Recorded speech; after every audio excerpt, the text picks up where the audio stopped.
hanging overhead lights cast a greenish tint on the face of the jury foreperson as she passed the verdict form to the bailiff. As I stared at her, I wondered, was the color green a good sign or a bad one? I was hungry for an omen, some visible indication regarding the outcome of the trial. I wanted the woman to look at me. My eyes bored into her profile as I leaned in, the palms of my hands flat on the wooden surface of the council table. With all my might, I sent her an unspoken message. Look over here. At me.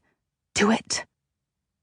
The foreman didn't glance my way, but I saw her briefly cut her eyes at the defense table before turning her attention to Judge Callahan.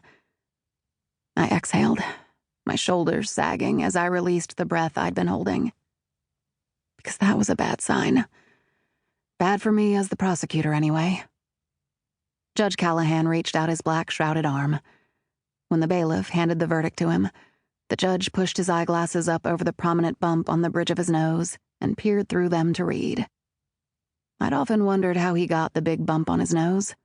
It looked like something or someone had broken it for him in the past.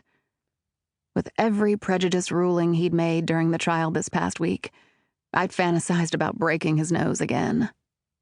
It would be simple. Just a sharp blow with my left fist. I imagined seeing blood spurt from his nostrils every time he ruled against me. He turned his gaze to the jury box. Giving them a small smile, just a twist of his lips, he asked, "Ladies and gentlemen of the jury, is this your verdict?" Several of them nodded. One juror, a young woman I'd pinned my hopes on, wore a defeated look as the foreman said, "It is, Your Honor." The judge took the sheet of paper, and it crackled into his microphone. He read, "We, the jury, find the defendant Maxwell Alfred James not guilty." The two defense lawyers flanking the defendant broke into jubilant grins. One of them slapped Max James on the back, snickering like a teenage boy. The sound of his laughter had an ugly ring. When the judge dismissed the jury, the young woman I'd been counting on shot me an apologetic glance. I wanted to shout, "Why didn't you hold out, for God's sake?" Because the verdict of the jury had to be unanimous to convict or acquit. Even one juror who refused to buckle would have meant a hung jury. If she'd hung them up, we would get a new trial, and I'd get another shot.